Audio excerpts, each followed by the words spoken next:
Iya, halo, Assalamualaikum warahmatullahi wabarakatuh. Selamat pagi waktu Indonesia. Semoga teman-teman semua dalam keadaan sehat. Terima kasih. Ini saya sudah diundang. Udah lama saya nggak sharing-sharing lagi. Semoga hari ini bisa em, bermanfaat sharingnya. Apalagi ini untuk para muslimah nih, kita sama muslimah akan ngomongin tentang satu topik yang em, pasti akan selalu kepake ya, yaitu tentang kecantikan dan kesehatan em, dari segi Islami ya. Oke. Oke. Ya mungkin sebelum dimulai aku izin bacain dulu CV dari Davrina mungkin ya. Supaya teman-teman Oh juga iya tahu iya. Aku pengalaman perkenalan diri aja nggak apa-apa kreatif. ya. Boleh, boleh. Aku perkenalan diri aja ya. Terima kasih Mbak Nadira udah diingetin. Jadi perkenalkan teman-teman, saya Dr. Davrina. Saya sekarang sedang S3 di Amerika, di University of California Davis, mengambil bidang gizi dan kesehatan ibu dan anak. Jadi ini topiknya pas banget nih dengan bidang saya. Sebelumnya saya juga pernah praktek di Indonesia, jadi peneliti juga di bidang gizi di Indonesia dan praktek sebagai dokter estetik. Jadi em, memang interestnya tuh di bidang perempuan dan kesehatan, dan juga sebenarnya materi yang ada di sini sebagian ada di buku pertama yang saya tulis, namanya judulnya buku Beauty Undercover for Muslimah. Beauty Undercover for Muslimah. Jadi mungkin teman-teman yang tertarik lebih pengen tahu lebih detail nanti bisa dibaca di buku tersebut gitu. Mungkin itu secara singkatnya. Nanti kalau misalnya mau tanya-tanya bisa via Instagram @dafrinarianda. Oke, jadi di pagi hari ini em, temanya memang bagaimana kalau dari teman-teman itu ya bagaimana mengharmonisasikan ya, gimana sih ngebalance. Tapi mungkin secara lebih gamblangnya aku akan bahas tentang bagaimana merawat penampilan, kecantikan, dan kesehatan baik secara fisik maupun em, secara jasmani maupun secara fisik maupun mental, dan bagaimana nilai-nilai Islam di dalamnya. Nah, jadi mungkin perdefinisian cantik ya, karena banyak nih ngomongin tentang kecantikan. Apa sih maksudnya kecantikan dalam Islam? Sebenarnya kan nggak ada ya kata-kata wahai muslimah apa hendaklah engkau cantik, kan nggak ada gitu ya gitu. Jadi em, nanti kita coba redefinisi juga definisi cantik itu.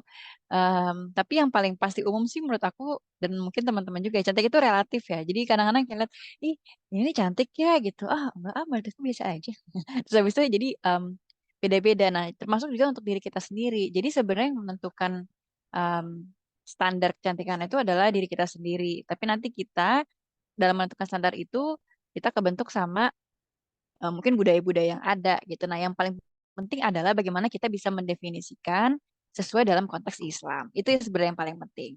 Jadi pertama, oke, ada tiga nilai yang mau aku angkat dalam cakupan kecantikan dan kesehatan. Pertama adalah bersih. Jadi nanti em, muslimah yang bersih itu pasti cantik. Nah, bersih karena sesungguhnya Allah menyukai orang-orang yang bersih. Nah, dalam Islam sendiri juga ada fitrah manusia yang sebenarnya mencakup bagaimana kita merawat em, kebersihan jasmani kita gitu. Jadi nggak ada ya kayak oh ini kan aku pakai kerudung, aku nggak apa-apa lah nggak mandi kan nggak ketahuan jadi pakai parfum aja gitu. Itu nggak ada ya kayak gitu ya gitu. Itu nggak boleh kayak gitu. Apalagi kalau misalnya kita mau persiapan mau jadi istri atau mau jadi ibu, itu kan nggak bisa lagi diumpetin di depan suami. Jadi harus dibiasain dan nggak mudah untuk membiasakan itu. Jadi justru dari sebelum menikah harus udah dibiasain. Nggak ada yang karena menikah itu tidak mengubah seseorang itu yang paling um, penting gitu. Jadi apa yang kita bawa dari sebelum menikah itulah sebenarnya nanti akan lebih di enhanced ketika menikah gitu. Jadi persiapan-persiapan kayak gini ini baiknya dibiasakan ya termasuk untuk menjaga kebersihan itu dibiasakan dari sebelum kita menikah gitu. Memang kita pakai hijab ini kan ketutup ya gitu. Jadi kayaknya nggak apa-apa lah nggak ini gitu ya. Tapi em, nanti ketika sudah menikah itu nggak bisa seperti itu lagi. Dan sebenarnya pun nanti mau nikahnya mau cepet mau lambat atau segala macam, kebersihan itu emang selalu disukai Allah gitu ya. Jadi sebenarnya itu adalah upaya kita untuk bersyukur kita tuh diberikan tubuh yang seperti ini gitu. Ini udah Allah berikan lengkap ya. semuanya dari mata, hidung, mulut, segala macam, kulit.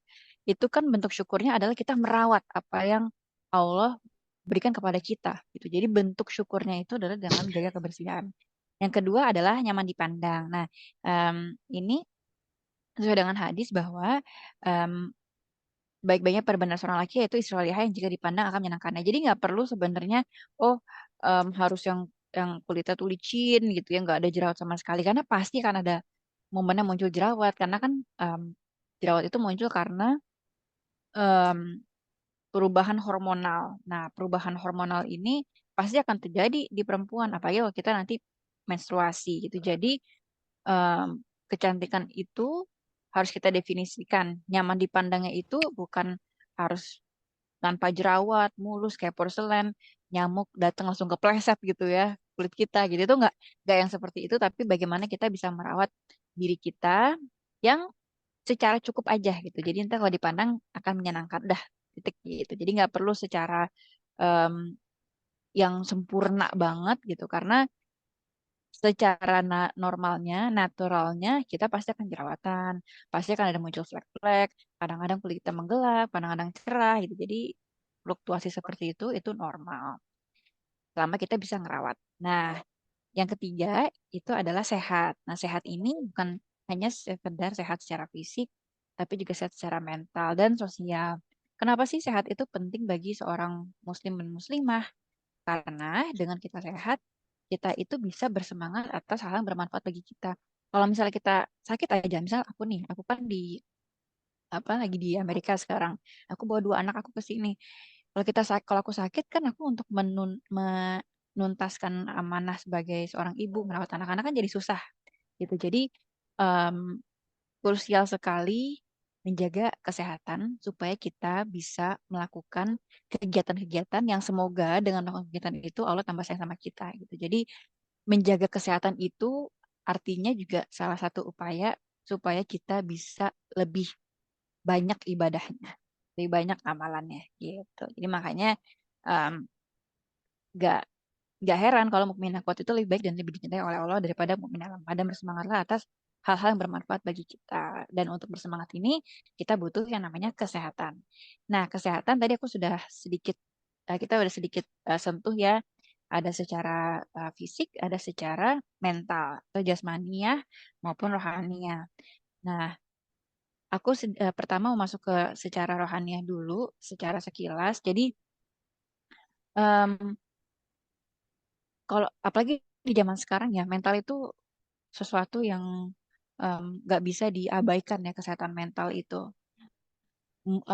Dampaknya kalau kita nggak menjaga bisa ke performa kita sehari-hari dan juga salah satunya tuh bahkan ke kekebalan tubuh kita. Jadi kalau ternyata antara kesehatan mental ke kesehatan fisik itu ada hubungannya. Terus misalnya dalam konteks menjadi seorang ibu banyak deh penelitian-penelitian yang melihat bahwa depresi pada ibu itu akan berpengaruh di ibunya nih mulai dari hamil, mulai dari masa hamil sampai nanti ngerawat anaknya itu selalu punya hubungan sama kecerdasan anaknya. Itu jadi itulah pentingnya punya mental yang resilient, yang daya apa ya bilangnya daya lenturnya tuh bagus gitu. Nah, salah satu hal dalam Islam yang bagus banget adalah konsep zuhud. Jadi konsep zuhud ini adalah gimana caranya kita tidak gembira ketika mendapatkan dunia dan tidak sedih ketika kehilangan dunia. Menurut aku kalau kesehatan mental bisa dicari satu titik utama tipsnya itu menurut aku ini deh mengimplementasikan zuhud ini gitu. Jadi kita tuh nggak sedih kalau gembira tuh nggak gembira-gembira banget jadi nggak jadi sampai sombong-sombong banget kalau kehilangan sesuatu juga nggak sedih-sedih banget gitu jadi dan coba kita kalau kita coba apa ya em, mempelajari konsep zuhud dan coba mengimplementasikannya itu aku yakin jadi salah satu awalan yang bagus banget untuk menjaga kesehatan mental kita jadi kita tuh nggak menaruh dunia di dalam hati kita gimana caranya kita naklukin dunia keduniawian ini gitu ya karena kan di dunia ini nih kita bisa beramal beribadah tapi kita nggak semua semua tuh jadinya duniawi banget gitu ya gitu jadi menurut aku nih konsep zuhud itu konsep yang bagus banget untuk kita implementasikan nah ini tadi aku ada sedikit sampaikan ke teman-teman kalau misalnya kita stres mental itu ternyata juga berpengaruh ke kekebalan tubuh kita. nantinya juga berpengaruh ke kita beraktivitas.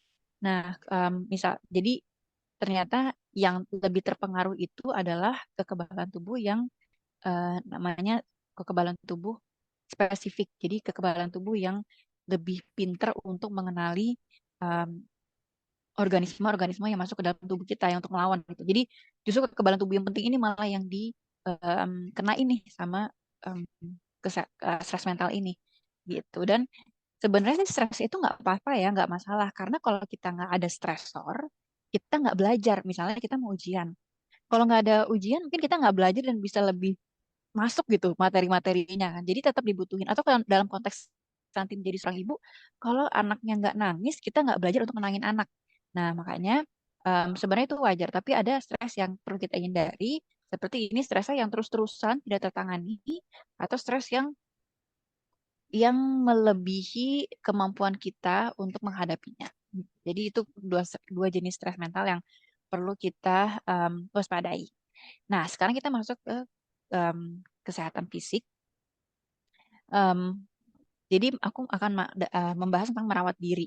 Nah, merawat diri ini dari segi penampilan kulit, dari segi makanan, dan dari segi aktivitas fisik. Nah, untuk pertama dari kulit dulu. Biasanya paling suka nih bahasannya ini. Ngerawat-ngerawat kulit. Jadi kulit itu seperti kue tart. Dia berlapis-lapis. Paling luar namanya epidermis, tengahnya namanya dermis. Paling bawah itu isinya lemak-lemak dalam kulit itu namanya lapisan subkutan. Nah, epidermis ini yang paling atas itu dia ada lapisan-lapisannya lagi tuh dibagi lagi. Nah, ini dibagi lagi jadi beberapa. Jadi numpuk banget kulit kita tuh. Nah, lapisan epidermis ini paling bawah dia senantiasa membelah diri. Jadi harusnya kita tuh kelihatan fresh terus karena kan membelah diri dia mengeluarkan sel baru kan sel-sel muda kan gitu tapi kenapa sih kok kelihatan kusam oh ternyata karena sel-sel yang baru membelah itu si sel yang segar-segar ini nanti dia kedorong ke atas nah makin kedorong ke atas itu di dalamnya makin numpuk yang namanya keratin nah ini yang bikin kulitnya tuh jadi kayak kulit mati gitu nah ini nih numpuk kulit mati ini yang akan bikin kulit kita kusam. Jadi supaya kita nggak kusam caranya apa? Harus sering membersihkan muka minimal 2 kali sehari. Dan itu harus pakai sabun, nggak bisa cuma pakai air aja gitu. Karena di atas kulit kita itu ada lemak-lemak juga yang dia larutnya tuh harus pakai sabun teman-teman gitu. Jadi makanya kita harus membersihkan muka dengan sabun itu minimal 2 kali sehari karena supaya yang kelihatan itu yang sel-sel yang baru yang segar gitu. Apalagi masih muda. Nanti kalau misalnya udah nambah usia, ini kayak aku udah di atas 30 tahun, itu nanti proses membelahnya itu lebih lama. Jadinya makanya kalau nambah usia kulitnya tampak lebih kusam. Jadi dari muda harus udah dibiasain sering membersihkan wajah gitu. Nah, lapisan yang kedua ada namanya lapisan dermis. Nah, lapisan dermis ini isinya adalah kelenjar minyak. Kelenjar minyak. Minyak itu minyak itu tetap kita harus punya ya. Karena kalau misalnya minyaknya terlalu sedikit, kalau teman-teman ada yang kulitnya kering, nah itu tuh yang terjadi kayak gitu. Jadi kulitnya kering, bersisik, gatel, gampang kemerahan. Tapi kalau minyaknya kebanyakan, nanti dia pas keluar nih, keluar ke salurannya, dia malah nyumbat. Nah, minyak yang nyumbat ini ditambah dengan tumpukan kulit mati, ya yang tadi karena kita nggak rajin bersihin muka, jadilah muncullah namanya komedo. Gitu. Nah, komedo yang kita pegang-pegang nggak sengaja, kita pencet-pencet, jadilah muncul jerawat karena adanya peradangan di sana. Jadi jerawat itu nggak tiba-tiba, oh ya ini adalah takdir yang Allah berikan kepadaku. Aku ditakdirkan untuk jerawatnya banyak gitu. Jadi itu enggak ya gitu. Itu adalah hasil dari gaya hidup kita. Ada faktor genetik, tapi lebih banyak dari faktor gaya hidup kita. Jadi misalnya produksi minyaknya berlebih, misalnya karena tadi nggak pakai em, sabun muka yang mengangkat minyak. Terus makan makanannya juga yang komedogenik yang bikin produksi minyak berlebih juga, misalnya kayak kopi, terus misalnya yang pedas-pedas gitu ya, goreng-gorengan. Terus juga sering pakai make up yang nutupin pori-pori. Karena kalau dia ditutupin pori-porinya, dia tuh kayak, oh kok ini nggak bisa keluar ya. Jadi akhirnya dia malah produksi minyaknya lebih banyak lagi gitu. Jadi malah make up yang nutupin pori-pori itu rentan bikin jerawatan. Terus juga ditambah dengan sel kulit mati yang numpuk nih. Jadi kombinasi antara minyak sama sel kulit mati. Karena kita nggak rajin bersih muka. Apalagi kalau sering pakai makeup, wah itu harus lebih um, sering bersih muka dan sebisa mungkin pakai makeup itu jangan lama-lama. Jadi abis selesai acaranya langsung dibersihin. Nah, kalau misalnya ini bisa dicegah, minyak berlebih sama sel kulit mati numpuk bisa dicegah, harusnya nggak muncul komedo dan tidak muncul jerawat. Gitu. Jadi itu ada story-nya ya.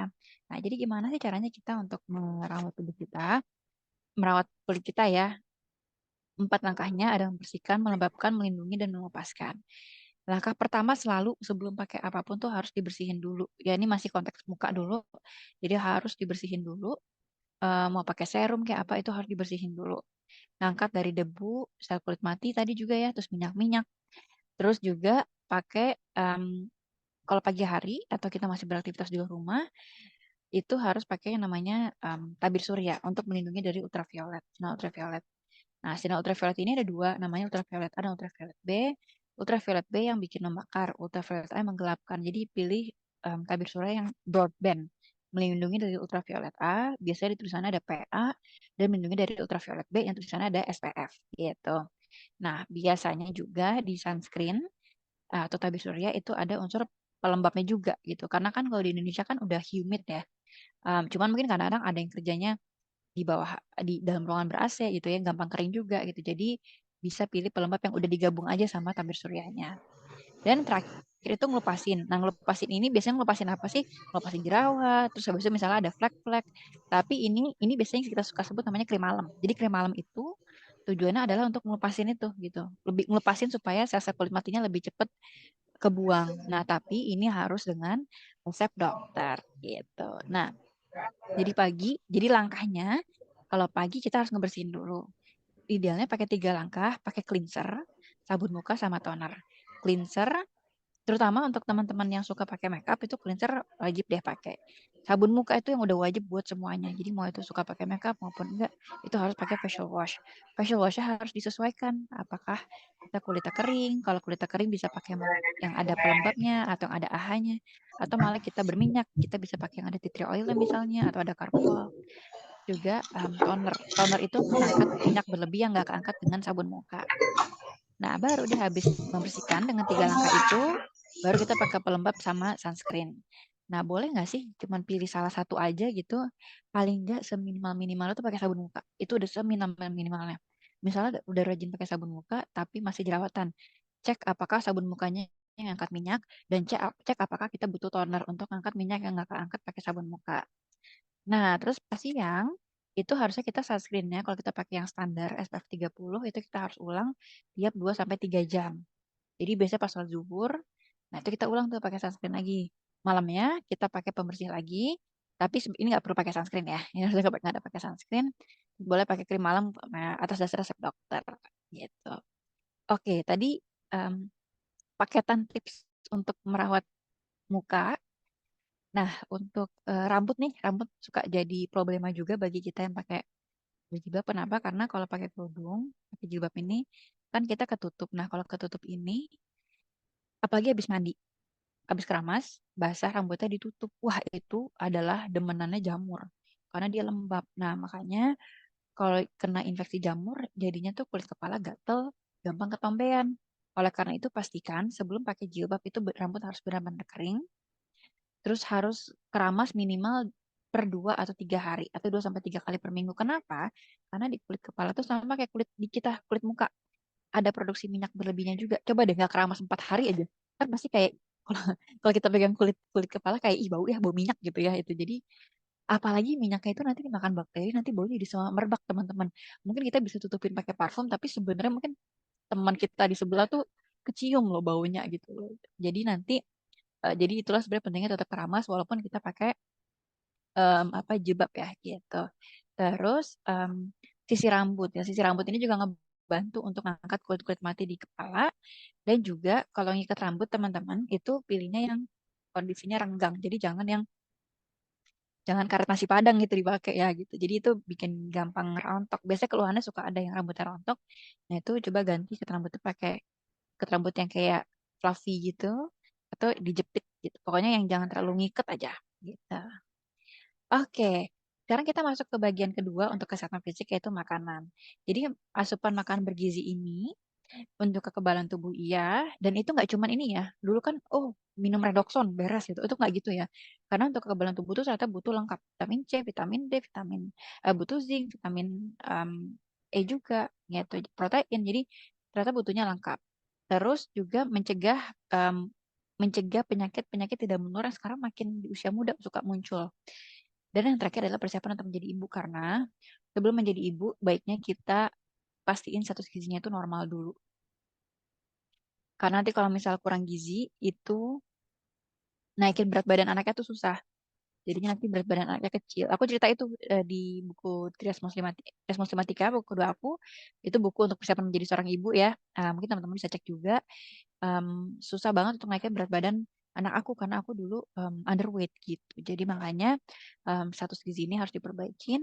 Sama yang paling penting juga adalah cek apakah anemia atau tidak. Kalau pernah dengar kurang darah, kurang darah.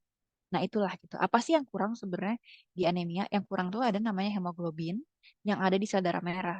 Yang paling penting adalah hemoglobin ini ngebawa nempelin oksigen. Jadi kalau kalau hemoglobinnya rendah, oksigen yang dibawa ke seluruh tubuh turut juga termasuk ke janin itu juga akan rendah. Makanya janin juga nggak bisa tumbuh optimal kalau kita anemia. Nah, tipsnya sebenarnya kalau untuk makanan itu yang penting beragam sama seimbang. Beragam itu seimbang itu artinya kita sekali makan itu ada makanan pokok, sayuran, buah-buahan sama lauk pauk dengan jumlah yang sesuai dengan saran dari Kementerian Kesehatan. Sepertiga makanan pokok, sepertiga sayur-sayuran, sepertiga sisinya diisi dengan lauk pauk dan buah-buahan. Nah, beragam apa? Masing-masing komponennya, baik makanan pokok, sayur-sayuran, buah-buahan, sama lauk pauk itu diragamkan. Misalnya hari ini kita makan, misalnya sayurnya aja, oh sayur asam gitu ya, mungkin untuk 2 hari. Terus itu tumis apa namanya, eh, tumis toge misalnya ya pakai tahu. Habis itu nanti mau pakai sayur lodeh gitu. Jadi divariasiin supaya semua vitamin mineral, semua jenis asam amino penyusun protein yang kita butuhin itu dapat semua. Karena makanannya itu beragam gitu. Nah, jadi secara porsi, ini porsi 700 kalori sebenarnya untuk laki-laki dewasa, ya kira-kira sekitar 4/5-nya lah yang kita akan makan. Jadi ini yang aku mau highlight adalah misalnya kalau kita naruh sayur itu bukan cuma asal ada ijo-ijo ya teman-teman gitu ya. Jadi ada ijo-ijo, yang penting ini udah sayur nih gitu. Tapi nggak gitu. Jadi misalnya kalau kita 3 centong nasi, sayurannya itu kira-kira 1 mangkok sedang. Nanti ditambah dengan 2 potong ayam, sama ada 1 pisang Ambon gitu ya, ukuran kecil gitu. Jadi secara proporsi, nah kadang-kadang gini, kita kalau gampang kecapean, kita banyakin nasi, nasinya setengah piring. Itu enggak ya teman-teman. Karena sebenarnya nasi itu hanya menyediakan karbohidrat. Dia ada vitamin B-nya, udah itu aja. Tapi sisanya, mau vitamin D, vitamin E, mau protein-protein asam amino segala macam, itu tuh ada di the rest of it. Jadi lauk pauknya, sayur-sayur sama buah-buahan. Jadi justru kalau lagi nggak fit, pastiin makanan itu lengkap. Malah banyakin proteinnya sama sayur-sayuran dan buah-buahannya. Gitu. Nah, catatan untuk ngolah makanan, semakin segar semakin bagus. Buah juga bagusnya buah yang segar. Kalau manasin makanan, kalau bisa jangan lebih dari 1 kali manasin gitu. Jadi caranya kalau misalnya kita sayur kebanyakan nih, kita bagi ke beberapa tempat kecil sebelum disimpan, baru kita panasin lagi satu tempat. Jadi nggak kita panasin segambreng-gambreng, panasin lagi nanti simpen lagi, panasin lagi simpen lagi gitu. Jadi udah dipisahin dari awal. Jadi semakin segar, semakin bagus. Terus batasi garam sama gula. Ini kalau susah ngitungnya, cara mudahnya adalah kita tidak banyak ngemil-ngemil yang manis-manis, makanan dan minuman manis, sama yang gurih-gurih, termasuk boba-boba. Kayaknya karena ada tuh orang yang nggak bisa hidup tanpa boba setiap harinya. Nah itu tuh jangan sampai kayak gitu teman-teman ya. Apalagi Coca-Cola itu tuh gulanya tinggi banget. Coca-Cola nyebut merek lagi apa? Minum-minuman soda ya. Terus habis itu juga keripik-keripik gitu. Jadi karena kan nggak tahu waktu di Indonesia tuh aku juga sering banget nyemil lah. Tapi kalau di sini karena di sini karena orang nggak banyak ngemil, jadi aku kebawa nggak ngemil gitu. Jadi em, hati-hati cemilan-cemilan itu yang jadi sumber tinggi garam sama tinggi gula. Jadi apalagi sekarang banyak usia muda udah kena penyakit tidak menular. Nah, kenapa juga banyak diangkat tentang sayur sama buah? Karena dia eh, penyumbang vitamin dan mineral. Ini ada satu skema yang mungkin kelihatannya apa namanya skema tentang kekebalan tubuh.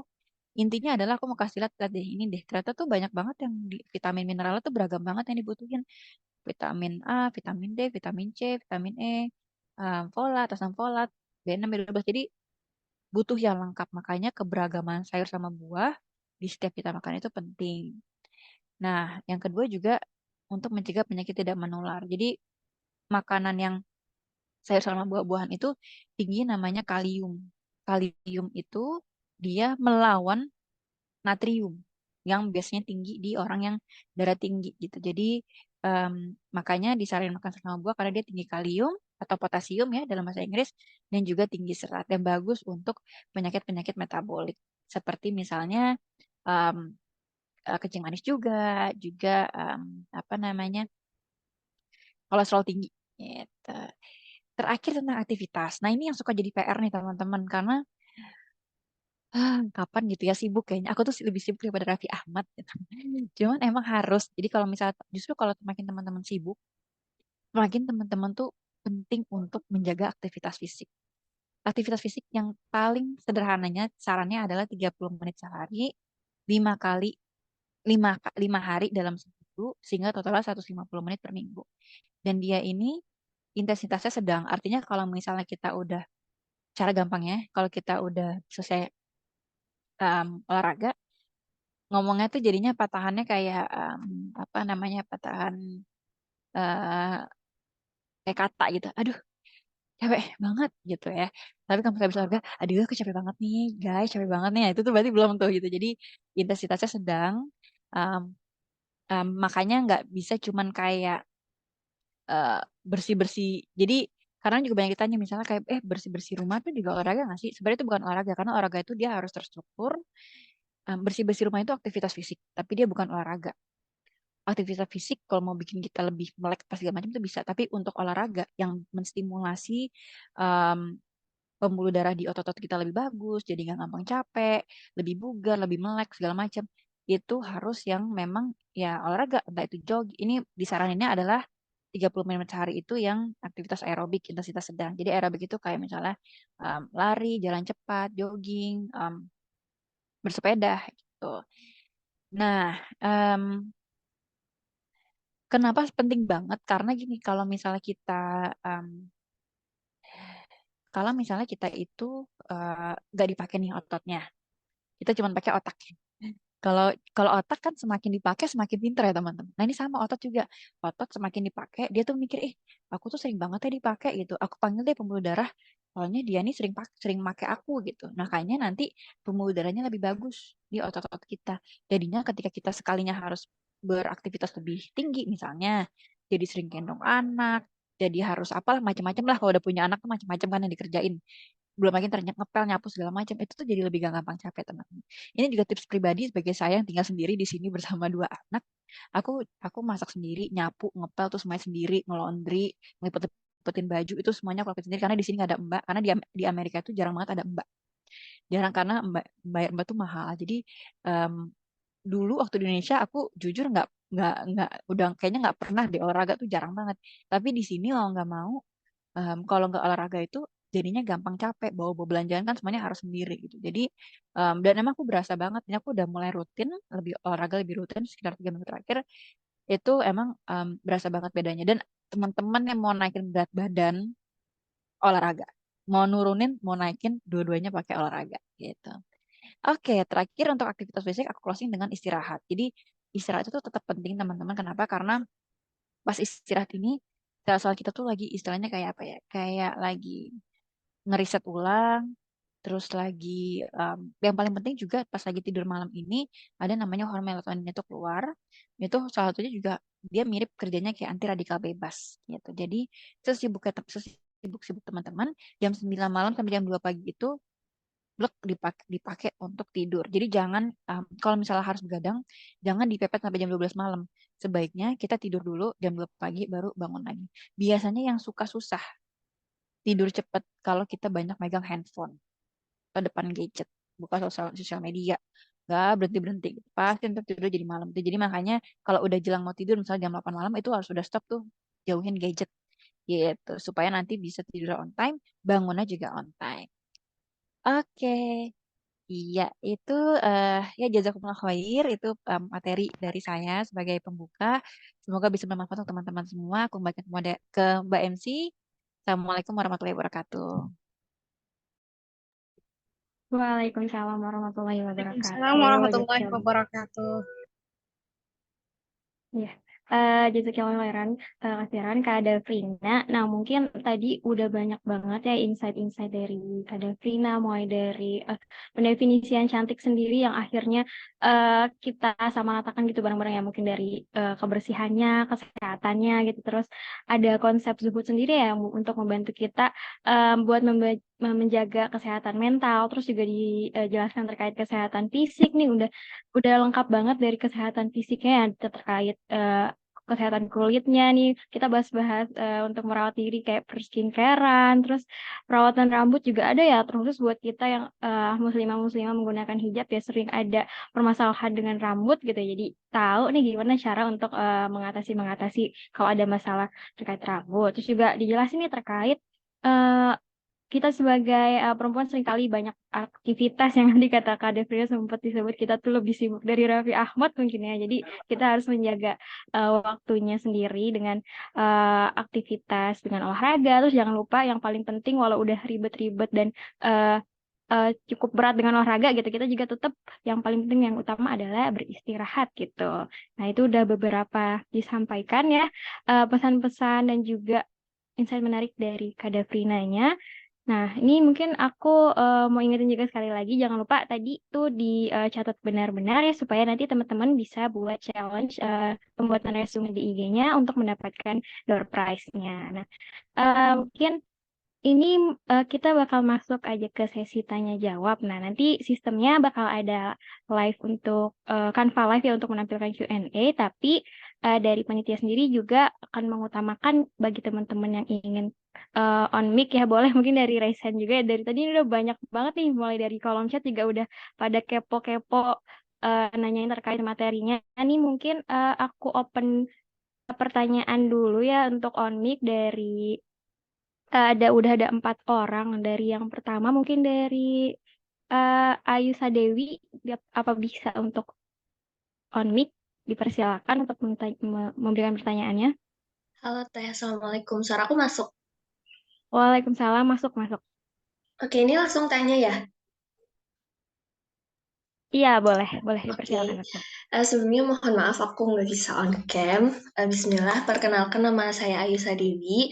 Dok izin bertanya, eh, terkait makanan yang kita konsumsi itu ngaruh nggak sih dengan bau badan atau keringat yang bau gitu dari tubuh kita gitu? Karena mungkin sebagian besar orang di sini apa ya mengalami yang namanya bau badan gitu kan. Terus gimana cara mengatasi bau badan itu gitu. Terus gimana cara kita mungkin ngasih tahu ke teman kalau misalnya dia tuh bau badan gitu. Terus yang kedua mungkin terkait kesehatan mental gitu ya. Eh, Gimana cara mengatasi atau menasehati temen yang dia tuh merasa bahwa karena aku perempuan anak pertama jadi aku nggak boleh nangis gitu aku harus kuat gitu padahal ya dia itu ya layaknya perempuan layaknya manusia kan boleh menangis gitu ya tapi dia tuh selalu apa ya merasa bahwa ya aku nggak boleh nangis aku nggak boleh terlihat lemah aku nggak boleh cengeng gitu padahal padahal kan kalau kayak gitu nggak baik ya dok. Mungkin itu pertanyaan dari saya, terima kasih. Baik, terima kasih Ayu. Nah, untuk Kak Davina ini mau di keep dulu beberapa pertanyaan apa mau Oh, langsung boleh aku jawab? langsung jawab ya. Oh, ya. Sebentar ya Boleh, Mbak Kak. Nadira, sebentar ya. Oke, oke, Kak. Nah, iya tadi mungkin dari Ayu aku rangkum dikit ya mau nanyain terkait masalah kulit lagi tadi ya, bau badan nih.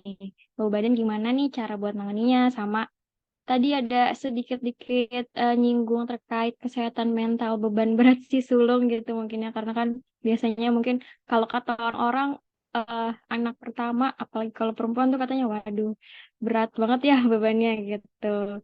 Nah, sambil nunggu Kak Davina juga eh oh udah Oke. ada lagi. Ya, Boleh Kak dipersilakan. oke. Ya, terima kasih pertanyaannya bagus banget nih. Pertama untuk bau badan. Jadi sebenarnya sebelum ngomongin makanan, intinya bau badan itu terutama biasanya dari daerah ketiak. Karena di daerah sana itu banyak kelenjar. Jadi kelenjar yang menghasilkan keringat itu paling besar-besar. Sebenarnya nggak cuma ketiak sih, ada ketiak di daerah sekitar puting, sama di daerah apa namanya nih? Aduh, kok aku lupa bahasa Indonesia. Daerah sekitar kelamin kita, daerah sekitar kelamin kita gitu. Jadi di sela-sela paha tuh. Jadi di antara itu kelenjar-kelenjar keringatnya lebih besar-besar. Jadi makanya lebih, kalau misalnya kita lagi berkeringat pasti lebih lebih sweaty, lebih berkeringat tuh daerah situ. Nah, keringat ini yang nanti kayak diolah sama bakteri dan itu muncullah bau yang kurang sedap. Nah, jadi makanya pertama biasanya yang paling disarankan itu adalah penggunaan deodoran. Deodoran itu pakai yang ada antiperspirannya. Dulu pernah sempat ada em, ke arah kanker apa segala macam gitu ya. Tapi tapi itu masih pros and cons. Jadi selama yang bisa lolos BPOM itu insya Allah aman kok gitu. Jadi dan ada yang khusus apa namanya deodoran yang antiperspiran yang ada supaya keringatnya tuh nggak berlebihan. Nah itu yang bisa kita pakai. Nah kalau untuk makanan memang sih sebenarnya ada yang itu masih kayak ya boleh dicoba boleh enggak gitu. Jadi kalau misalnya mau ngurang-ngurangin misalnya yang tinggi sulfur sih itu misalnya kayak salah satunya memang yang kayak bawang-bawangan gitu. Cuman sekali lagi itu belum itu enggak ini ya, enggak kayak 100% itu udah pasti gitu karena itu gitu. Jadi kalau mau dicoba boleh, tapi yang paling penting itu penggunaan yang paling penting pertama mandi dulu mandi. Mandi karena mandi itu kan dia ngangkat juga sisa-sisa keringat, sisa-sisa debu apa mikroorganisme segala macam. Baru yang kedua pakai deodoran itu. Itu penting selalu kita lakuin setiap hari kalau memang kita merasa berkeringat berlebih dan apa gampang bau badan gitu. Aku pun juga pakai kok setiap hari. Tapi yang penting sih aku malah lupa tadi mandi. Dan mandinya itu 2 kali sehari itu wajib gitu. Terus pertanyaan kedua, bagaimana menanggapi teman yang anak pertama nggak boleh nangis? Iya, eh, sebenarnya ini kan sebenarnya pemahaman seperti itu dibentuk ya teman-teman. Jadi nggak semua anak pertama aku juga anak pertama, nggak semua anak pertama itu punya pemahaman seperti itu. Nah yang perlu kita pahami adalah siapa yang membentuk pemahaman itu. Bisa jadi dari keluarganya misalnya, atau dari teman terdekatnya, atau siapapun itu. Jadi kalau orang itu masih terekspos misalnya dengan orang yang menanamkan pemahaman tersebut, kemungkinan akan terus ada pemikirannya. Nah, kita sebagai teman, yang paling penting sebenarnya adalah kita tahu dulu batasan kita dari segi kemampuan dan dari segi kadang-kadang orang kan ada bubble-nya masing-masing ya. Ya nggak bisa kita tembus apa, maksudnya kita harus tetap ada batasannya masing-masing gitu. Jadi em, dari segi batasan kita bisa menginfluence sejauh apa yang maksudnya yang secara apa ya etikanya gitu ya etikanya sejauh apa gitu kan nggak mungkin kita kayak tiba-tiba texting siapa keluarganya tolong dong bilangin ke papa kamu jangan itu kan nggak mungkin kayak gitu ya jadi batasannya sejauh apa sama kemampuan kita kalau misalnya kita dari segi kemampuan kita nggak ngerasa mampu untuk membantu kita bisa saranin ke psikolog misalnya karena sekarang udah banyak kok yang pakai psikolog dan bahkan ada yang online gitu dan nggak semuanya itu harus pakai tangisan juga gitu. Ada yang lebih nyaman nggak pakai tangisan juga. Emang udah dibiasain kayak gitu. Lebih nyamannya itu kalau lagi ada masalah ngomong ngoceh gitu ya. Atau ada yang lebih nyamannya kalau lagi ada masalah bukan nangis bukan ngoceh tapi diem dulu. Dia mau ngeklirin dulu ngapain dulu. Nah baru dia bisa apa namanya mereact gitu. Jadi pendekatan orang beda-beda. Ada yang emang nyaman dengan nangis, ada yang nggak nyaman dengan nangis. Dan itu mungkin yang jadi pertimbangan gitu. Jadi kalau misalnya aku jadi seorang teman punya teman yang kayak gitu, aku akan tanya pastinya butuh bantuannya apa yang bisa aku bantu nih, ya apa yang bisa aku bantu. Terus yang kedua adalah ada nggak orang lain yang bisa aku reach out untuk ngebantu teman aku ini. Gitu. Karena aku yakin kalau udah urusan mental, apalagi ada kekhawatiran ke arah mental health, itu udah bukan kapasitas kita. Psikolog aja itu challenging ya untuk menghadapi itu apalagi kita gitu teman-teman. Gitu. Jadi itu yang mungkin kalau aku jadi apa temannya dan ada pemahaman seperti itu. Gitu.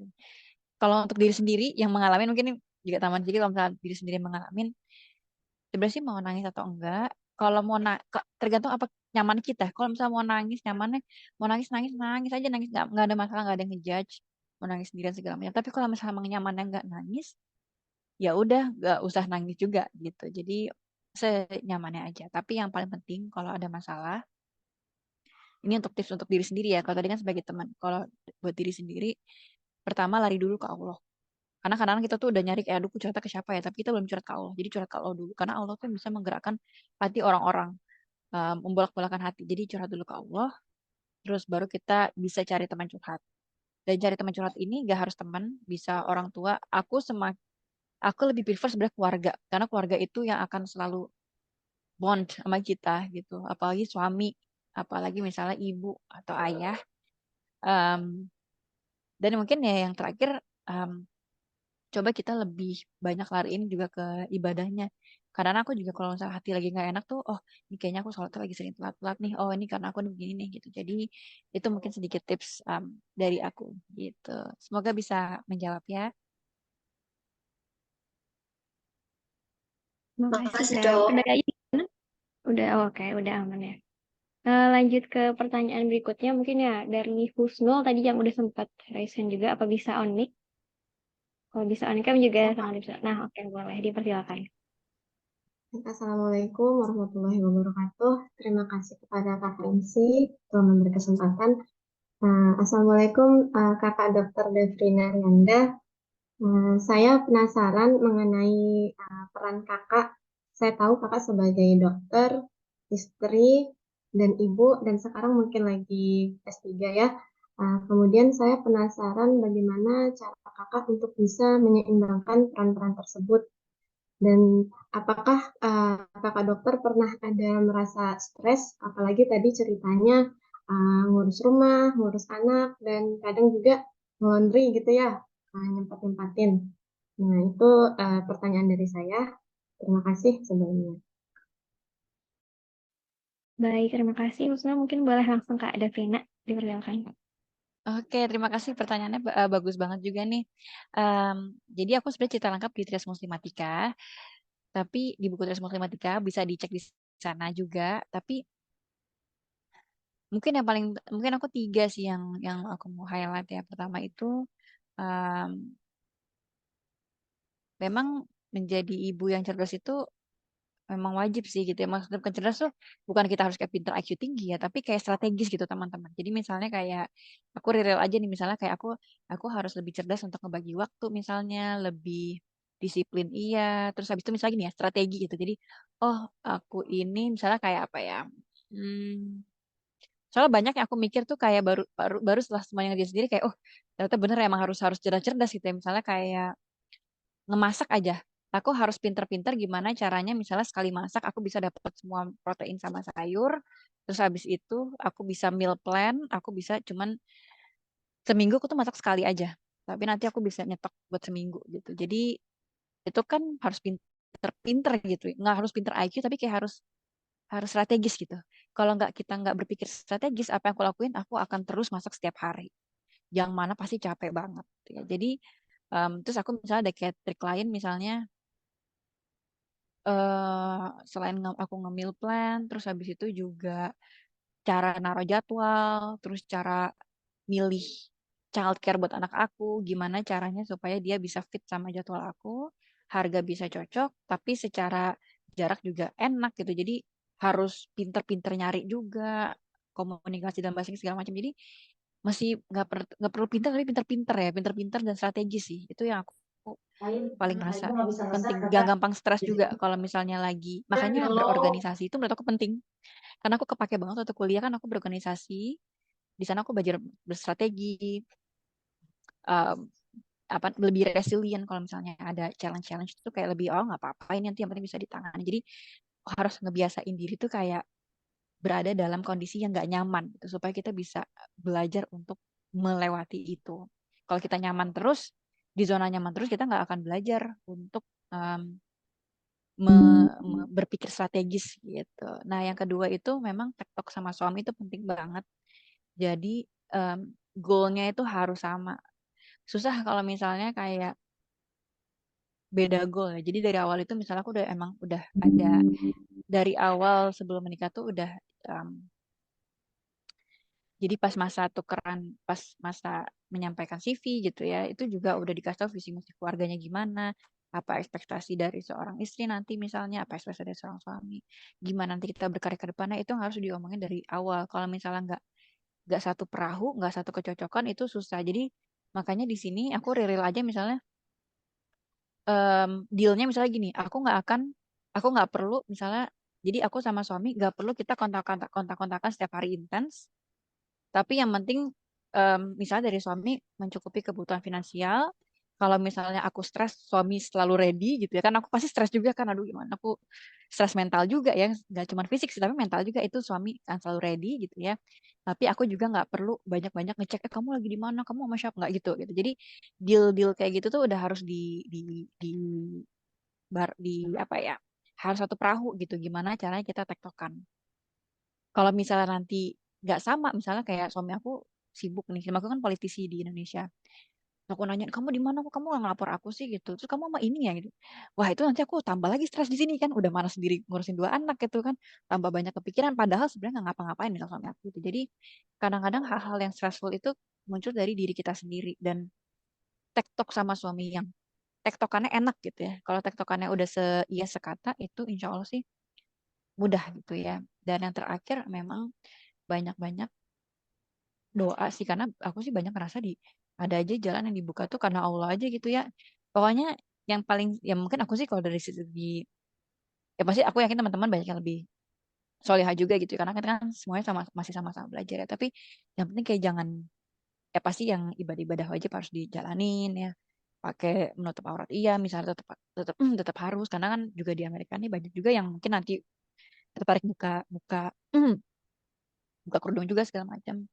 Terus juga selain yang hal seperti itu juga, selain yang ke Allahnya juga sesama manusianya, jangan merugikan orang lain gitu ya. Jangan apa ya namanya, selalu berusaha untuk nggak em, nggak harmful ke orang lain itu sih gitu, dan nggak punya niatan buruk aja ke orang lain gitu. Jadi em, belajar juga untuk tuntas sama diri sendiri gitu ya. Ya orang ngeliat orang lain tuh adalah gimana caranya kita bisa saling ngebantu gitu loh, bukan kayak saling menyaingi segala macam itu. Jadi em, itu mungkin dengan kita hablum minallah dan hablum minallah sama hablum minanasya baik, semoga itu juga eh, ngebantu kita juga gitu, mempermudah semua ikhtiar-ikhtiar kita. Itu sih mungkin kalau aku bisa rangkum di 3 poin utama. Terus tadi ada pertanyaan kedua nggak ya? Aku lupa, itu satu pertanyaan ya, Udah, Mbak Nadira. Oh, udah ya. Oke, Ya, semoga gimana menjawab dari ya. Husnul? Cukup? ya cukup. Terima kasih, Kak. Iya. Sama-sama. Makasih juga Husnul dan Kak Davina. Ya, gimana Kak? Iya, sama-sama. Semoga Sayang ya bermanfaat tadi. jawabannya. Ya, mungkin lanjut juga ya, karena tadi pertanyaannya dari Husnul udah terjawab. Lanjut ke pertanyaan berikutnya, mungkin dari Pasha ada ya, tadi yang raise hand juga. Apa bisa untuk on mic dan juga on cam mungkin? Untuk Pasha dipersilakan. Assalamualaikum warahmatullahi wabarakatuh. Waalaikumsalam warahmatullahi wabarakatuh. Eh, Kak, izin bertanya mengenai perawatan rambut ideal yang tadi. Eh, eh, Kak, Kak dokter gitu ya. Saya mau bertanya, untuk penyebab rambut rontok yang berlebihan itu apa ya? Apakah karena salah pola hidup, kayak misalkan makanan yang salah, atau mungkin jam tidur yang salah? Lalu untuk cara mengatasi rambut rontok yang berlebih itu seperti apa ya, dokter? Terima kasih.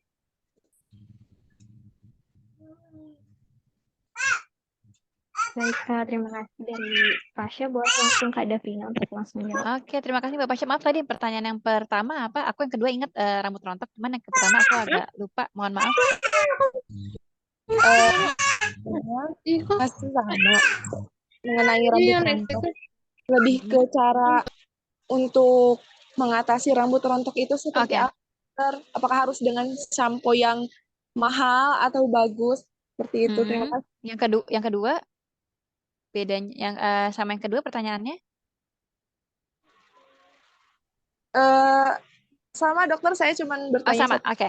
Oke, terima kasih Mbak Pasha. Nah, ini penting juga nih tentang rambut. Jadi, kalau untuk rambut rontok, pertama maintenance sehari-harinya dulu ya. Jadi, misalnya kayak keramas per 2 sampai 3 hari itu wajib. gitu misalnya. Terus habis itu karena nanti kalau misalnya ada infeksi di kepala juga gampang rontok juga gitu. Jadi infeksi jamur juga harus dihindari dengan cara satunya tadi keramas, terus jangan jangan rambut lembab-lembab tuh dipakein kerudung. Terus habis itu juga yang tadi tips yang misalnya tadi ngikat rambut harus pas udah kering itu penting. Terus habis itu juga ngikatnya pakai yang lebih lembut gitu ya bahannya. eh untuk sisiran, tadi aku ada tulisan sisir tapi aku lupa ngasih tahu. Jadi sisiran tuh kalau udah setengah kering. Kalau pas basah-basah langsung disisir, pas basah tuh lagi masih fragile banget rambutnya. Jadi tunggu setengah kering baru kita bisa sisiran. Untuk rambut yang kusut kita jangan paksain pakai sisir, kita uraikan pakai tangan. Kemudian juga eh kalau misalnya pas lagi keramas, bisa kita setelah keramas kita bisa pakai hair tonic juga. Itu kalau mau dipakai juga nggak masalah. Gitu. Tapi dipakainya harus rutin. Kalau misalnya cuma sekali, nggak kelihatan hasilnya gitu. Jadi harus lebih rutin dipakainya. Itu sih sebenarnya secara general. Kadang-kadang juga em, ya, jangan stres mental juga gitu ya. Kadang-kadang juga itu biasanya itu hormon-hormon stres mental tuh ngaruhnya kemana-mana, termasuk rambut jadi lebih rontok juga gitu. Jadi jaga kesehatan mental kita juga. Dan kalau misalnya rontoknya tuh berlebihan, jadi kalau misalnya kita tarik itu lebih dari misalnya kayak 6 sampai 7 helai per sekali kita jepit jepit tangan terus kita tarik gitu ya. Itu lebih dari segitu, lebih dari 6 sampai 7 helai itu kita coba dan itu terjadi dalam waktu yang lama gitu ya, itu boleh langsung bawa ke dokter, tanya ke dokter apakah ada penyakit lain yang perlu kita cek gitu. Jadi itu beberapa sarannya. Em, Semoga bisa dicoba gitu. Baik, terima kasih Kak Davina. Kalau dari Pasha ada tanggapan lagi atau sudah cukup? Sudah cukup, Kak. Makasih. Baik. Lanjut ke pertanyaan berikutnya kali ya. Masih ada 2 orang lagi yang raise hand. Nanti kalau misalnya masih, karena masih banyak waktunya, nanti yang dari kolom chat ataupun yang dari Canva juga akan coba dijawab juga ya oleh Kak Devrina. Boleh langsung aja ke pertanyaan berikutnya dari Wanda. Dipersilakan untuk on mic. Oke, Bismillah. Sebenarnya terima kasih kepada MC dan juga Dr. Kadrevina atas kesempatan untuk bertanyanya. Saya ingin bertanya, ada 2 pertanyaan. Yang pertama, karena tadi di awal tuh sempat disinggung materi terkait kulit, gitu. Pandangan menurut Kadrevina ini, untuk stretch mark yang ada di kulit itu, uh, apakah itu suatu hal yang buruk gitu? Itu yang pertama. Terus yang kedua, bisa nggak kita itu bisa menghilangkan stretch mark itu? Karena yang saya pelajari dan saya cari-cari, stretch mark itu bisa muncul nggak cuma pada ibu mengandung ataupun yang ketika baru memiliki anak gitu, tapi ternyata pada saat pubertas juga atau mungkin ketika kelebihan berat badan dan lain sebagainya itu bisa muncul. Nah, itu kira-kira gimana ya cara untuk menghilangkannya mungkin kalau bisa gitu. Itu pertanyaan pertama. Terus pertanyaan yang kedua, tadi menarik banget ada judul yang sempat saya mention hubungan iman terhadap imun gitu. Nah, menurut kakak ini kan saya juga tadi sempat mendengar jawabannya bagaimana kesibukan kakak di selama menjalani kehidupan sekarang gitu. Gimana balancing antara iman dan imunnya gitu? Ataukah pertama-tama ada semacam plan, daily plan atau weekly plan atau mungkin monthly plan yang kakak bikin dan itu jadi sebuah rutinitas atau mungkin ada prioritas-prioritas untuk bisa memenuhi keduanya itu? Itu sih pertanyaannya. Makasih Kak.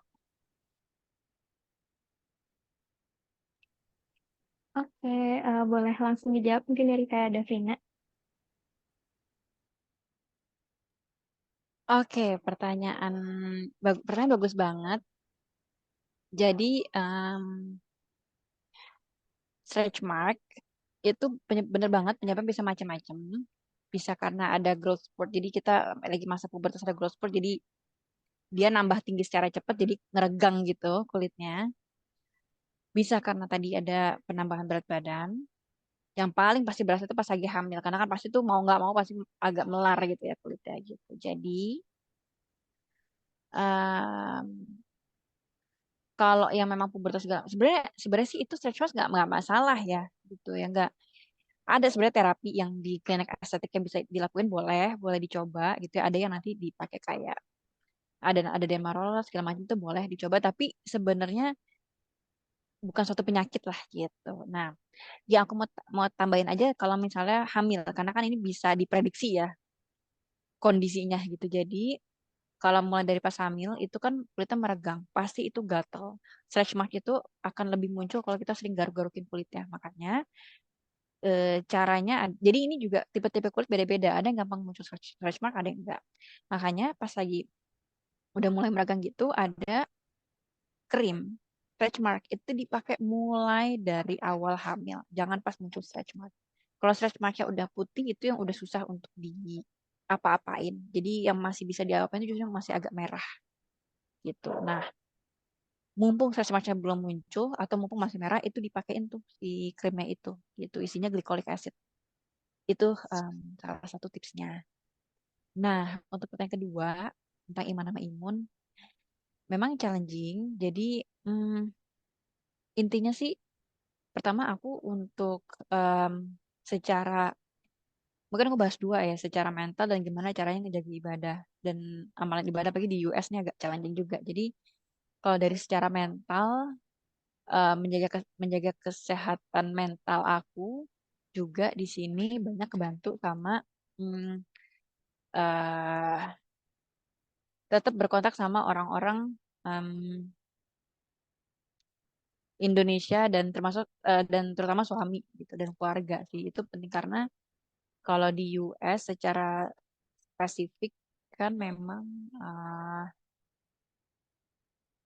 Muslim bukan mayoritas. Jadi mindsetnya itu kan banyak juga mindset yang lebih kayak apa namanya banyak kan tentang kayak kapital gitu loh gitu. Jadi kapital, jadi ngukur kesuksesan itu kan kalau kita rich gitu. Padahal kan bukan rich-nya karena kita cari, tapi yang kita cari kan berkahnya gitu. Jadi untuk tetap meluruskan mindset aku, nggak gampang stres kalau misalnya nggak achieve sesuatu gitu ya. Lebih kayak nggak begitu duniawi supaya nggak begitu duniawi banget gitu ya. Jadi aku keep kontak sama suami, keep kontak sama keluarga di Indonesia. Karena pasti kangen deh sama situasi Indonesia yang beda sih, emang beda, culture-nya beda, secara culture beda gitu. Jadi ya walaupun ada plusnya yang bisa aku ambil dari sini, tapi kalau untuk konteks menjaga kesehatan mental di sini tuh challenging banget. Jadi isu kesehatan mental tuh di sini tinggi banget gitu. Jadi makanya dan aku lihat kesehatan mental itu erat kaitannya sama tadi orang yang nggak zuhud itu gitu. Jadi supaya kita bisa tetap zuhud, naro naro dunia tuh nggak ditaruh di hati gitu ya. Itu penting untuk maksudnya keeping ourselves on the ground gitu. Aku banyak tetap ke teman-teman aku yang di Indonesia gitu. Aku malah nyaman banget tadi menurut aku memeluk agama Islam di Indonesia itu sangat nyaman, sangat sangat amat nyaman. Di sini tuh challenging luar biasa gitu. Jadi itu yang aku dalam konteks iman dan imun ini gitu untuk menjaga secara apa namanya kesehatan mental juga supaya tetap zuhud gitu ya dan harapannya juga itu juga nanti ngaruh ke kesehatan fisik aku juga gitu. Jadi itu sih mungkin tips utamanya. Terus juga memang kan di sini karena nggak ada mbak sama sekali, jadi kadang naruh ibadahnya itu juga aku harus agak lebih reschedule lagi gitu. Jadi em, pendefinisian amalan dan ibadahnya ini harus diperluas gitu. Ketika aku bisa ngejaga anak aku, itu juga satu amalan teman-teman gitu. Jadi eh, nggak bisa misalnya gini ya. Wah, aku lagi baca Al-Quran, so anak nangis, diemin dulu deh, ntar aku beresin dulu deh Al-Quran kan nggak bisa gitu baca Al-Quran aku nggak bisa kayak gitu. Jadi melihat melihat amalannya dan konteks amalan ibadah itu kita perluas gitu. Apa namanya pemahamannya. Dan aku sih doanya semoga apa yang aku lakuin di setiap menitnya itu ya emang yang bikin Allah tambah sayang sama kita gitu. Kadang-kadang kan aku bingung, ini iya nggak ya lakuin nggak ya? Ini nggak ya? Tapi yang penting yang bikin Allah kira-kira tambah sayang sama kita itu yang aku lakuin gitu.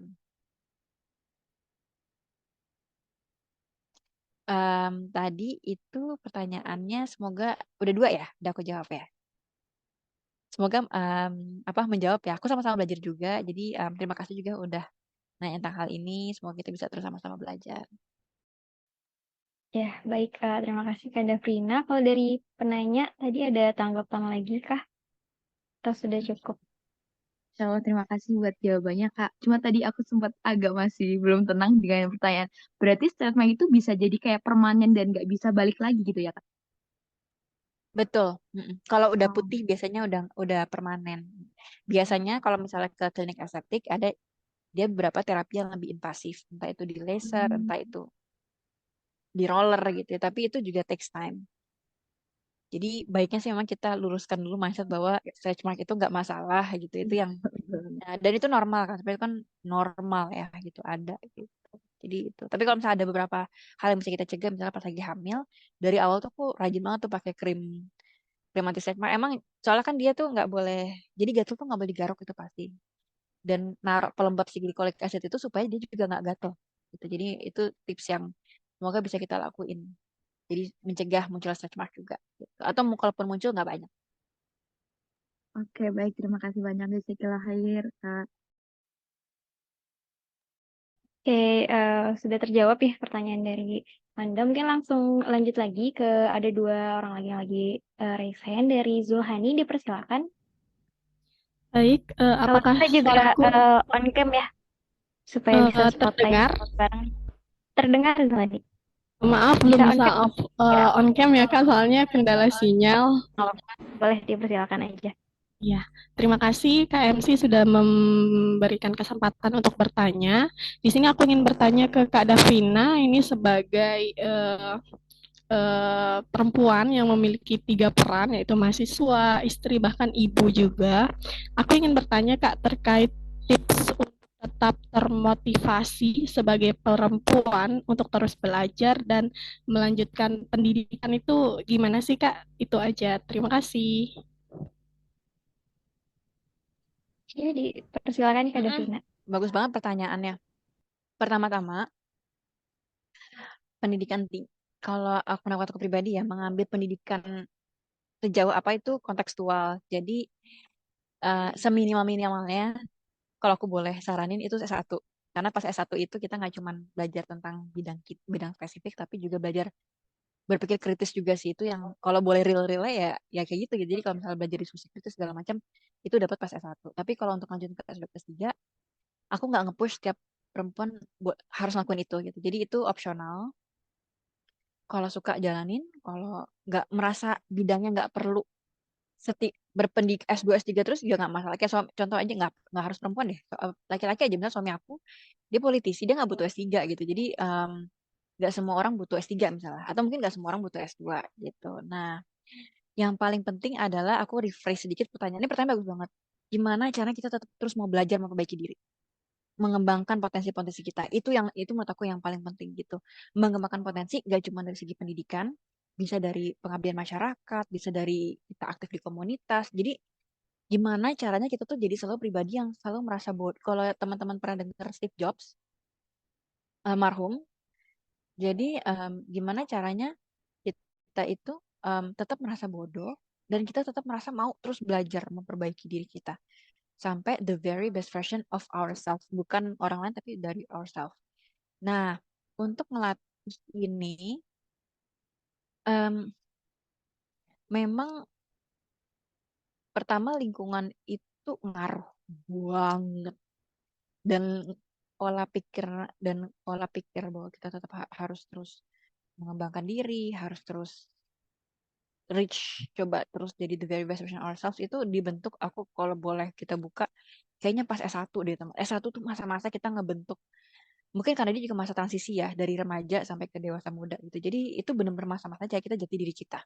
Dibentuk tuh di sana. Nih pas usia teman-teman ini nih. Jadi cari lingkungan yang memang kayak gitu. Coba dibayangin deh kita sendiri nih. Lingkungan kita kayak ada seminar ini nih ikut yuk. Ih ngapain sih? Mendingan kita nonton ini aja deh. Apa ya?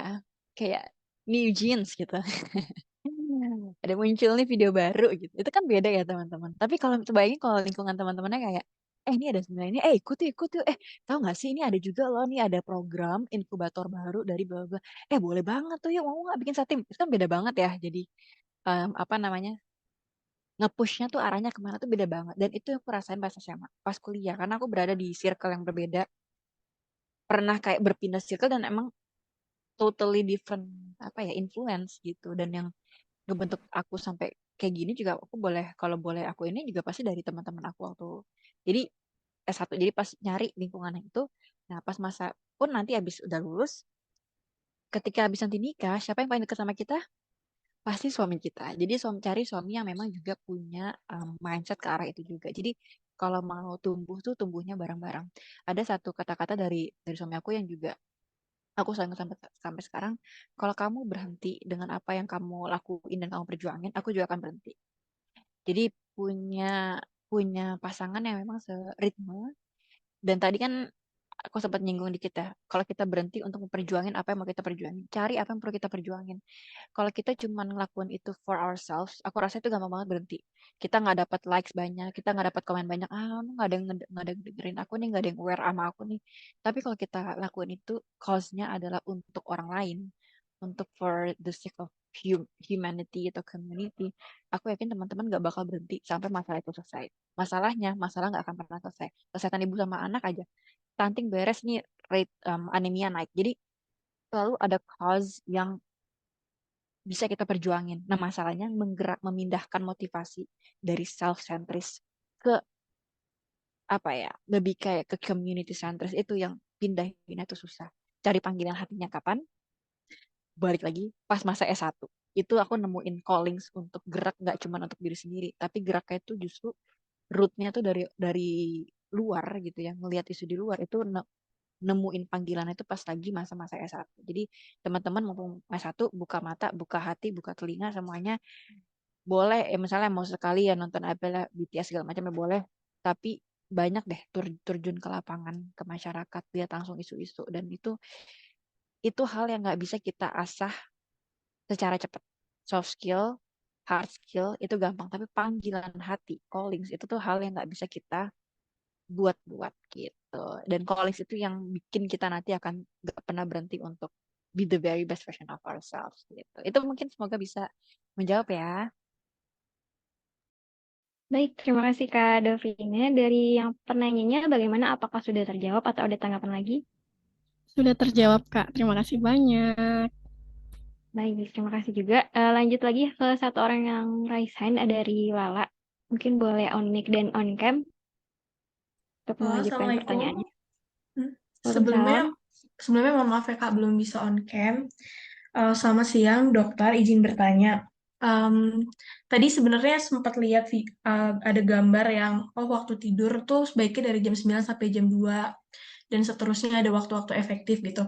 Mungkin kalau boleh diceritain sedikit rutinitas dokter tuh bagaimana sih gitu biar timeline harian yang dijalani itu balance antara uh, urusan beribadah, akademik gitu. Jadi siapa tahu kita sebagai mahasiswa juga bisa sedikit demi sedikit diimplementasikan gitu kayak waktu ibadah tuh emang baiknya ya diusahain jam 3 bangun subuh dan lain-lain. Mungkin boleh diceritain itu. Sama satu lagi ya dokter, mohon maaf. Akhir-akhir ini aku kadang suka sedih gitu, nggak tahu kenapa. Mungkin karena almarhumah ayah aku udah nggak ada gitu. Jadi tiba-tiba sedih. Tapi sebenarnya dalam hati aku udah nggak mau sedih juga gitu. Nah, itu gimana ya cara biar em, melepaskan stresnya gitu? Atau sebenarnya kadang aku mikir juga apa aku terlalu menyalahkan diri sendiri juga gitu ya. Nah, itu sih kira-kira gimana biar nggak berlarut-larut dalam kesedihan itu dan gimana cara meningkatkan motivasi dan lain-lain. Gitu sih, Dok. Terima kasih. Selamat siang. Assalamualaikum. Waalaikumsalam. Mungkin boleh langsung jawab Kak Davina. Iya, waalaikumsalam warahmatullahi wabarakatuh. I'm very sorry for your loss, Lala ya, innalillahi wa inna ilaihi raji'un.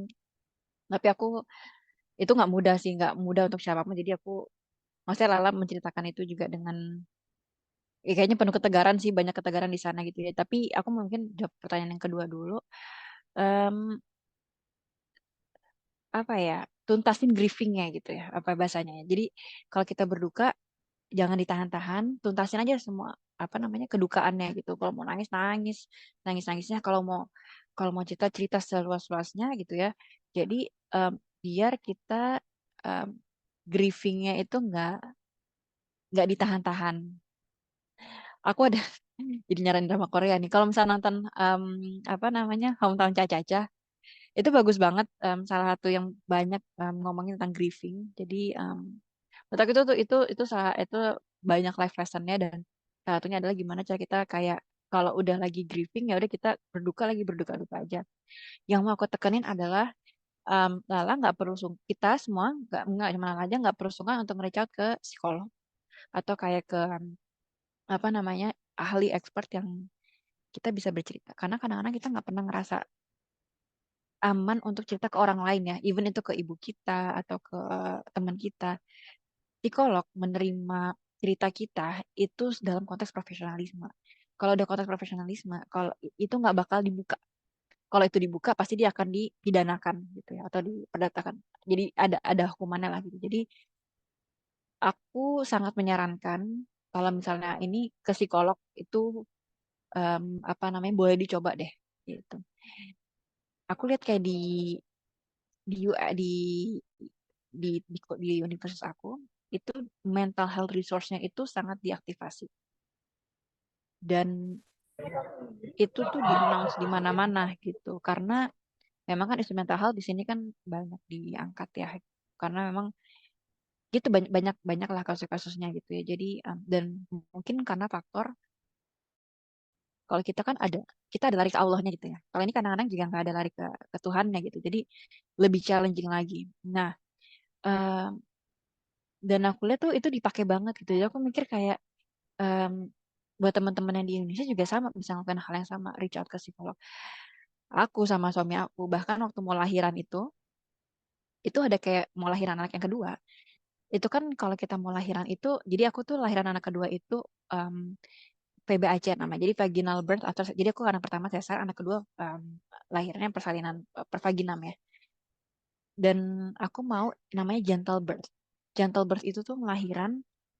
apa ya lahiran tapi dengan tanpa ada hal yang traumatik kadang-kadang ada yang kayak aduh aku lahiran waktu itu aku trauma banget gini nah itu gimana cara mulai gentle birth-nya satunya pertamanya itu adalah langkah satunya adalah aku sama suami aku tuh kayak bener-bener kayak konseling rumah tangga jadi kayak saling cerita saling apa oh jadi aku nggak pernah ngelakuin itu sebelumnya dan aku pas ngelakuin itu kenapa nggak dari dulu ya kalau ada masalah apa aku harusnya share ke yang profesional gitu karena mereka akan terima cerita aku sebagai profesional ngasih saran secara profesional dan semua cerita-cerita itu akan di-keep secara profesional gitu jadi aman gitu ya jadi itu sih yang mau aku sarannya untuk yang kedua grieving grievingnya kalau butuh psikolog itu apa namanya very apa I like very recommend itu untuk ke psikolog gitu in case needed.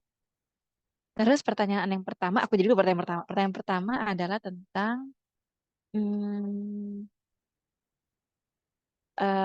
apa ya tadi ya Mbak Nadira aku lupa pertanyaan pertamanya ada ya. Oh jadwal.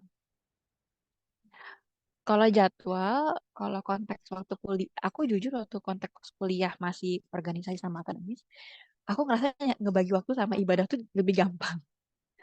Kalau di kenapa? Soalnya kalau di rumah, kalau udah di kos, ngatur tuh mau mau tadarusan, mau sholat lebih lama, itu gampang. Gak ada yang ngeyang. Kalau di sini, nanti sholatnya panjang-panjang, itu pasti mami, mami, gitu. Dia kan gak ada mbak juga gitu ya. Jadi selalu jadi frontline-nya kan gitu. Jadi makanya jadwalnya emang agak beda. Tapi aku kalau boleh ngebandingin waktu masih kuliah, itu teman-teman semuanya tuh semua itu tergantung sama diri teman-teman. Jadi aku biasanya kalau dulu ngatur jadwal jadwal kuliah organisasi aku pakai namanya time blocking. Jadi misalnya aku ngeblok bangun dari jam berapa sampai jam berapa, ibadahnya misalnya kayak nggak perlu lama-lama tapi di rutin gitu. Misalnya kayak 30 menit gitu ya, 30 menit paket gitu ya untuk misalnya habis sholat subuh kita mau tadarusan. Kadang kita kan kayak mau tarusannya mau lama, tapi yang penting konsisten dulu deh teman-teman. Jadi yang konsistennya ini yang susah sebenarnya gitu. Jadi konsisten dulu misalnya mau dari 15 menit dulu misalnya. Terus habis itu nanti di blok misalnya sampai 15 menit, terus nanti sisanya buat persiapan jam 7 pagi, jam 8 udah harus nyampe kampus misalnya. Terus nanti biasanya aku ngeblok itu um, habiskan dari jam 8 biasanya sampai jam 4 tuh baru selesai kuliah.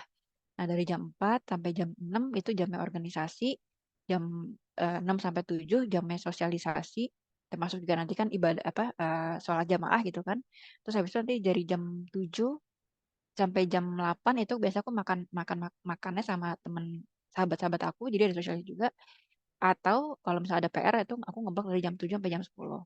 Bangun lagi nanti misalnya di pagi-pagi, misalnya sekitar jam 4 pagi, itu aku bangun lagi untuk nuntasin PR misalnya. Jadi aku sebisa mungkin menghindari tidur malam sampai jam 12 malam. Nah, di bablas sampai jam 12 malam. Waktu sekarang di sini, apalagi aku nggak bisa. Jadi aku sementok-mentok itu jam 12 malam. Kalau dulu waktu masih kuliah, aku bisa jam 1 pagi, jam 2 pagi kalau udah ada PR yang luar biasa banyak. Tapi kalau di sini, aku udah nggak bisa lagi kayak gitu. Jadi jadwal aku pagi misalnya bangun habis sholat subuh itu udah harus sholat subuh apa namanya jadi aku nyiasatinnya yang pasti nggak boleh ketinggalan itu sholat sunnah rawatib. Itu aku harus ada sholat sunnah rawatib. Terus habis itu habis sholat subuh aku udah harus langsung siapin bekal. Biasanya aku tuh pengen sekarang yang ngebiasain tuh terusan. Itu yang aku belum belum rutin gitu, belum rutin aku bisa lakuin di sini. Karena kayak pagi itu aku harus udah siapin bekal untuk 2 anak, baik dari snack sampai lunch itu aku harus udah siapin dari pagi, bangunin mereka, mandiin, sarapan segala macam. Aku baru bisa napas lagi tuh jam setengah 9 pagi. Bayangin teman-teman, dari jam 5 pagi nganter mereka sendiri kan. Jadi aku semuanya kan sendiri kan. Jadi mandiin, habis itu nyiapin bekal, makan segala macem, nganterin pertama nganterin yang kecil dulu, terus balik lagi nganterin yang besar itu jam 8 pagi, jam setengah 9 pagi baru napas. Nah, karena aku sekarang mulai olahraga, karena aku harus fit, jadi jam setengah 9 pagi aku biasanya nge-gym dulu sampai jam setengah 10 sampai jam 10. Nah, jam 10 itu aku kuliah, jadi mandi, sekalian mandi juga, kuliah, dan jam jam apa kuliah sambil nanti kerja segala macam sampai jam 5 sore balik jemput anak-anak ke rumah, nggak bisa ngerjain kerjaan di rumah kecuali kalau ada teman babysitter gitu. Jadi kalau aku bisa bilang di sini tuh aku survival mode banget. Nah, salah satu aku mungkin closingnya ya, salah satu hal yang ngebantu banget untuk bagi waktu itu adalah belajar untuk say no. Itu harus banget teman-teman. Jadi nggak, kalau emang ada satu opportunity yang kayaknya menarik tapi aku nggak tertarik-tarik banget nih, belajar untuk say no gitu. Jadi kita bisa milah-milih mana yang menjadi prioritas kita. Karena kalau semuanya ditumpuk di satu jadwal kita, itu nggak bakal bisa. Jadi salah satu caranya adalah kita lihat jadwal kita. Oke, kalau ada kegiatan ini, aku taruh jadwal di jam mana aku bisa taruh. Realnya aja, jam-jam real-realan aja. Jam mana? Kalau kita ngerasa aku nggak bisa nih naruh di jam aku, ya udah mending nggak usah diambil gitu. Itu sih mungkin semoga menjawab ya pertanyaan dari Lala. Ya, Lala gimana? Ada tanggapan lagi atau sudah cukup? Alhamdulillah sudah cukup. Terima kasih banyak dokter. Sehat selalu.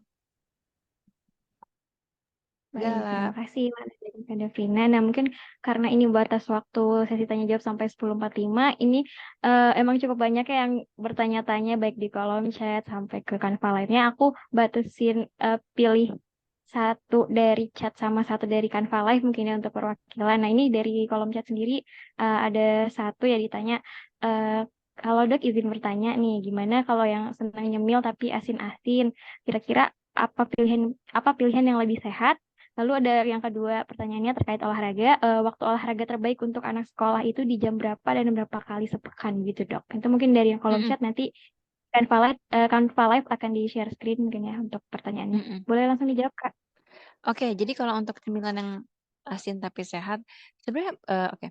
Kalau misalnya cemilan yang manis-manis kan bisa kayak buah-buahan ya. Terus habis itu juga, kalau di sini aku beli kayak kacang-kacangan sehat gitu. Ada di sini tuh kayak ada ada pistachio. Kalau di sini ya, yang makanan yang gak sehat tuh lebih mahal. Jadi aku makannya harus yang sehat-sehat. Jadi itu nyemilnya aku biasanya kayak kacang-kacangan itu boleh kok teman-teman gitu. Terus habis itu juga em, apa namanya misalnya kita mau bikin kayak telur diapain gitu. Itu juga yang gampang-gampang gitu kan tuh itu juga boleh tambahan protein juga kan buat kita.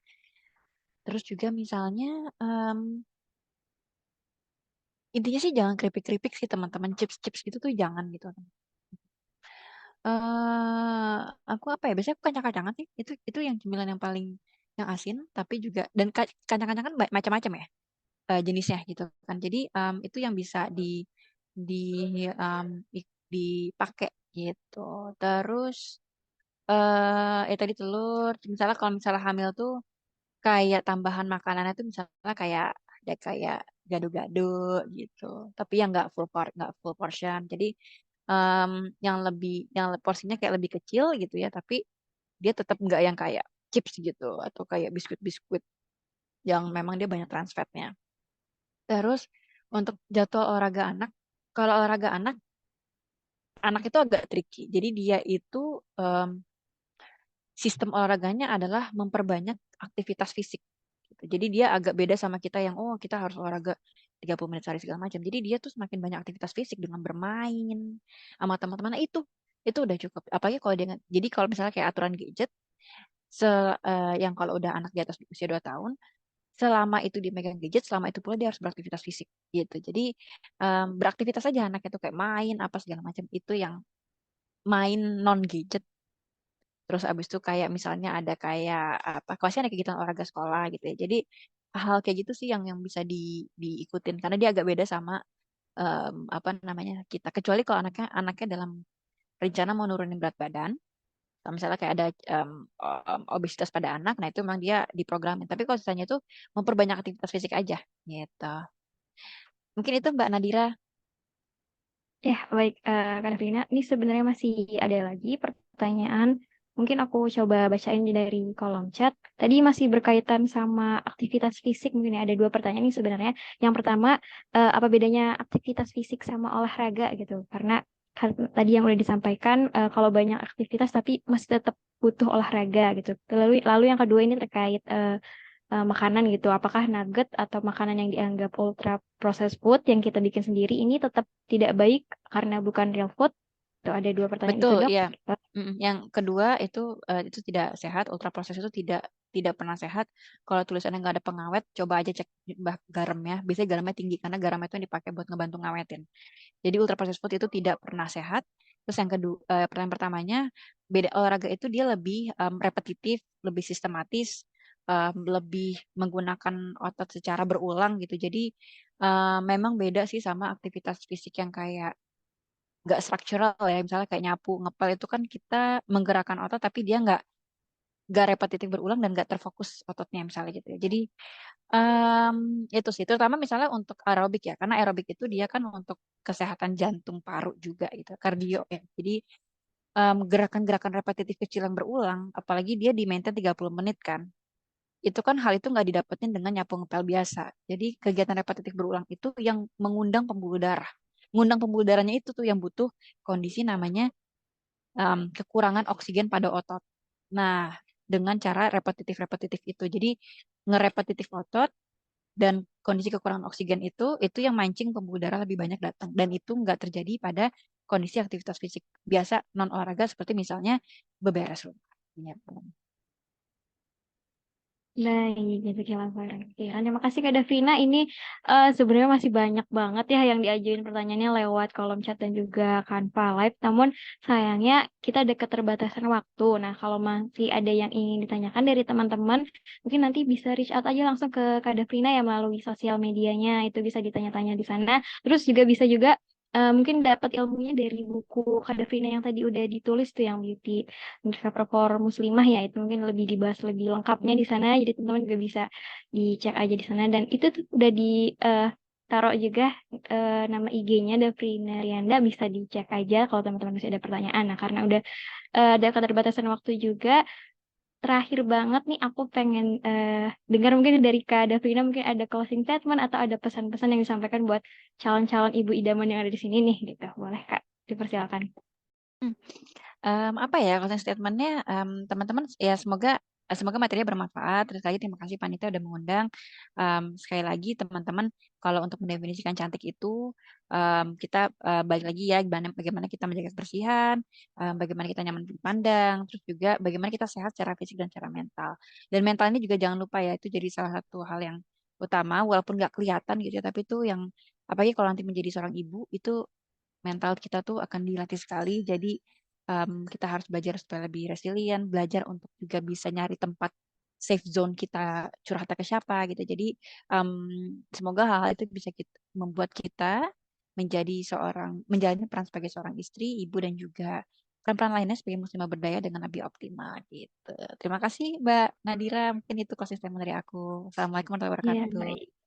Waalaikumsalam warahmatullahi wabarakatuh. Jazakallah khairan. Terima kasih sekali lagi Kak Davrina udah menyampaikan pesannya juga tadi untuk teman-teman sekalian. Intinya kita harus tetap bisa mendefinisikan cantik bagi diri kita juga bagaimana agar tidak gampang insecure. Terus juga perlu diingat tadi bagaimana cara mengatur kesehatan mental dan fisik kita sesuai dengan tips dan trik yang udah sempat disampaikan agar kita nggak kewalahan juga nantinya ketika nanti sudah harus menjadi ibu gitu.